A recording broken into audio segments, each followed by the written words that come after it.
झारखंड के रिनपास ने अपने 100 साल पूरे कर लिए हैं। देश के 3 सबसे बड़े मानसिक चिकित्सा संस्थानों में से एक रिनपास के शताब्दी समारोह पर कार्यक्रम का आयोजन किया गया। इस कार्यक्रम में सीएम हेमंत सोरेन और केंद्रीय रक्षा राज्य मंत्री संजय सेठ और स्वास्थ्य मंत्री इरफान अंसारी शामिल हुए। इस कार्यक्रम में देश विदेश से आए मानसिक चिकित्सा विशेषज्ञों का जमावड़ा हुआ। इस शताब्दी समारोह में स्वास्थ्य मंत्री इरफान अंसारी ने हेमंत सरकार के दूरगामी सोच से वहां मौजूद लोगों को अवगत कराया। मेडिकल फील्ड से ताल्लुक रखने वाले इरफान अंसारी ने झारखंड में मानसिक स्वास्थ्य चिकित्सा सेवा का विस्तार और मुख्य रूप से रिनपास को लेकर अपनी योजनाओं पर प्रकाश डाला। उन्होंने रिनपास से सर्वांगीण विकास जैसे इंफ्रास्ट्रक्चर में सुधार, डॉक्टरों की उपलब्धि और चिकित्सा तकनीक में एआई का प्रयोग को जोड़ने की बात कही। इसके साथ ही उन्होंने वैसे व्यवस्था को विकसित करने पर भी जोर डाला जहां सुदूर ग्रामीण इलाकों के मरीजों तक रिनपास की चिकित्सा व्यवस्था को पहुंचाया जा सके। झारखंड के स्वास्थ्य मंत्री डॉक्टर इरफान अंसारी राज्य में मेडिकल सुविधा को सुधारने के लिए लगातार प्रयासरत है।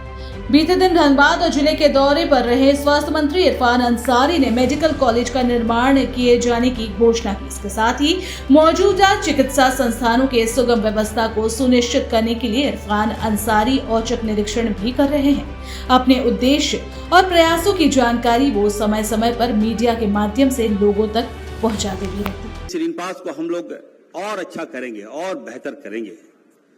जो पुरानी बिल्डिंगें हैं इसको हम लोग डिमोलिश करके नया रिनपास की स्थापना हम लोग यहाँ पे करेंगे ताकि लोग आए। पहले अभी बता रहे थे कुछ वक्ताओं ने कि रांची की पहचान थी रिनपास से।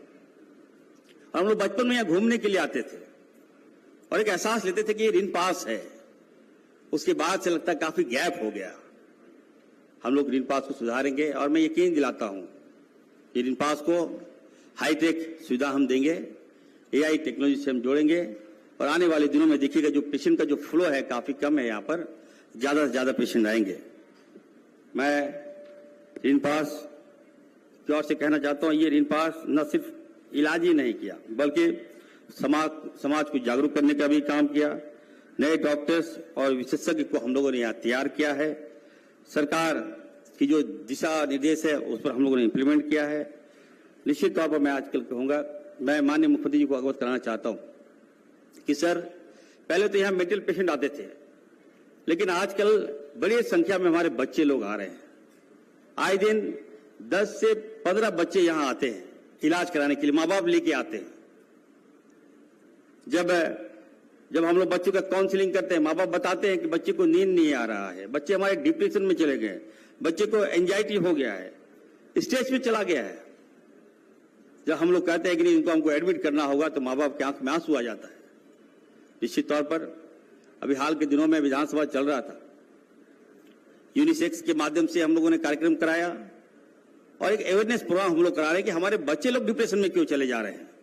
अब ये मेंटल हॉस्पिटल में बच्चे लोग आएंगे जो बच्चे राज विधाता होते हैं और उसको हम लोग एडमिट कर रहे हैं यहाँ पर, तो चिंता का विषय है। इसको रोकने के लिए हम लोग काफी उपाय कर रहे हैं।